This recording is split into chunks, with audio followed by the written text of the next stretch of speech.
In May of 2012, Dr. Robert Spitzer formally renounced and apologized for his now infamous study on ex-gay therapy. However, this hasn't stopped anti-gay groups from continuing to cite, abuse, and misinterpret the study. Because of that continuing abuse of the study, this film, originally created in 2007, remains as relevant as ever. Over 3 decades ago, the American Psychiatric Association removed homosexuality from its list of mental disorders, or the DSM, shown here. Yet to this day, a small number of mental health professionals and religious groups still claim they can cure gay people of their homosexual orientation using a technique commonly called conversion or reparative therapy. People who are in the process of trying to change their sexual orientation, and some who claim they had, call themselves ex-gays. In December of 1998, the American Psychiatric Association, or APA, went even farther and declared that there is no published scientific evidence supporting the efficacy of reparative therapy. In 1973, Dr. Robert Spitzer, an associate professor of psychiatry at Columbia University, served on the APA's task force on nomenclature, which recommended that the APA's Board of Trustees remove homosexuality from the DSM. 2.5 decades after that historic decision, Dr. Spitzer took note of how stigmatized the ex-gay movement had become, and became intrigued by the question of whether conversion therapy had any efficacy. At the APA's 2001 National Convention, Spitzer presented preliminary results of a study in which he interviewed 200 people by telephone who claimed to have achieved at least some shift in their sexual orientation through ex-gay programs. Based on Spitzer's criteria, only applicants who claimed success in conversion programs were eligible to participate in the study.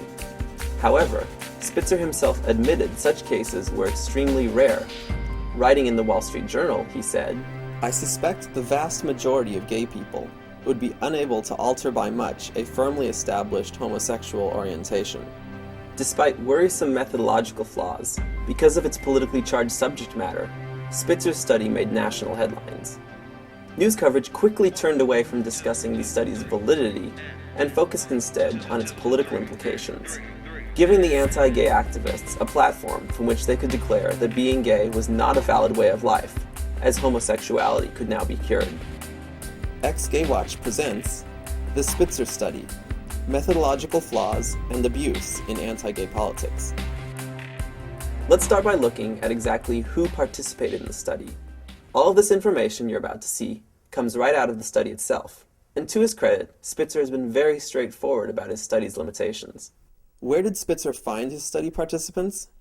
43% were referred by religious-based conversion ministries, such as Exodus International.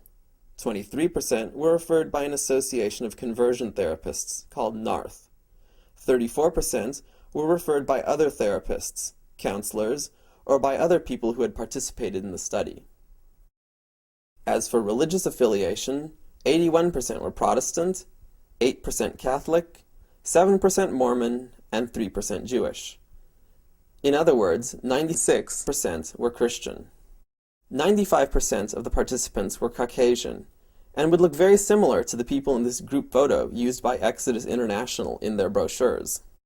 Spitzer also reported the majority of participants, 78%, had publicly spoken in favor of efforts to change homosexual orientation, often at their church.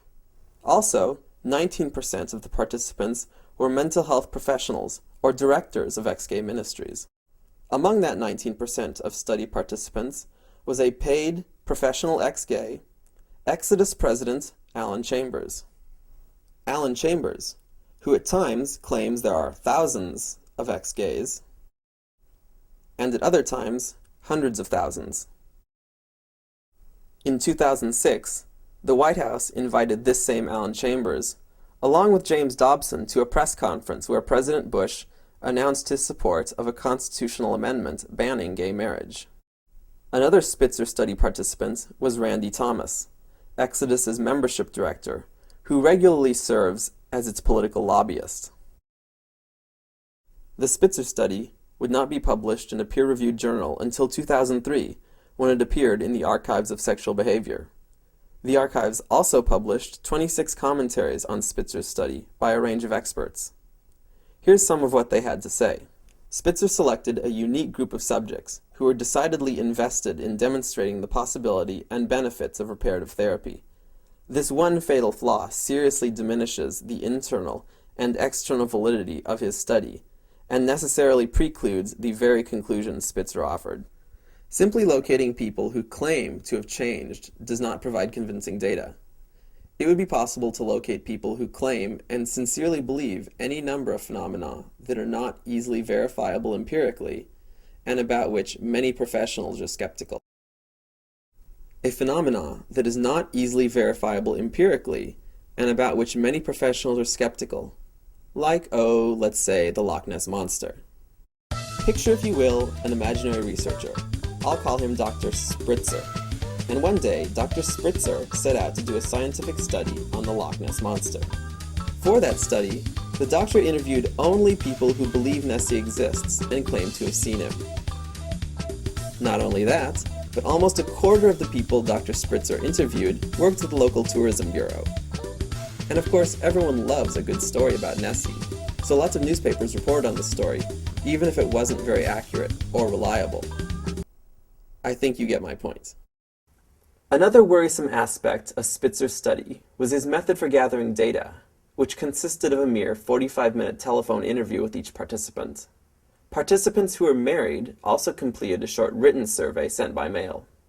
In other words, Spitzer never met his participants face-to-face, and relied entirely on self-reporting for participants, many of whom had built their livelihoods as leaders of exgay groups. Lawrence Hartman, former president of the APA, wrote, "Spitzer relies wholly on self-reporting and on one 45-minute telephone interview, which is understandably convenient and cheap, but allows rather easy evasion, distortion, and lies."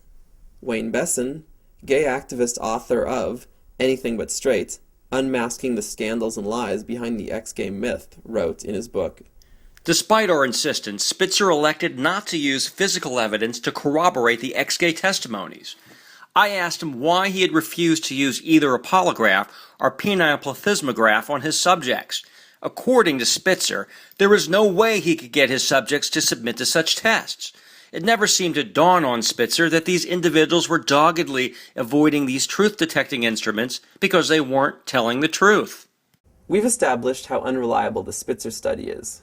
Surely, no religious organization promoting morality and proclaiming God's perfect and absolute truth would want anything to do with it. Let's take Focus on the Family, for example. I'm sure they've got standards for studies they'll accept. In this DVD titled Why Not Gay Marriage, put out by Focus on the Family, senior policy analyst Glenn Stanton attacks studies favoring gay parenting on the basis such studies were conducted over too short of a period of time and too narrow in scope. Let's watch. Social sciences need two things in order to come to a sure definitive conclusion. It needs a large population of people to study, and it needs a very, very long time to study that large population over, to see the impact. Glenn here sure makes it sound like Focus has high scientific standards, and no doubt would avoid associating with the Spitzer study, which after all was conducted over a 1.5 year period, and only included 200 participants who were almost exclusively white and Christian. And based on Spitzer's criteria, only people who had successfully changed their sexuality were even eligible to participate in the study. Really, do you think I would be making this video if anti-gay groups considered the moral implications of misrepresenting and distorting the study? And it's not just Focus on the Family that cites the Spitzer study in its war against equality for gay Americans. Here are some websites for various anti-gay groups that cite the study. Again, there's Focus on the Family, the Traditional Values Coalition, the American Family Association, the Center for Reclaiming America for Christ, the Family Research Council, Concerned Women for America's Culture and Family Institute, the Idaho Values Alliance, the Nebraska Family Council, the Illinois Family Institute, Protect Marriage Illinois, PFOX, Parents and Friends of Ex-Gays and Gays, Exodus International, and the National Association for Research and Therapy of Homosexuality. Now let's look at exactly how the Spitzer study is used by these groups. Remember, the Spitzer study is nothing more than a collection of interviews with 200 people who claim to have achieved change. Spitzer freely admits it was never meant to measure the overall success rate of ex-gay programs. Yet here, in Focus on the Family's explanation of how homosexuality is treatable and preventable, James Dobson himself cites the Spitzer study. As I've explained, the study is nothing more than a tiny group of people who self-reported change, yet the religious right rarely presents it as such.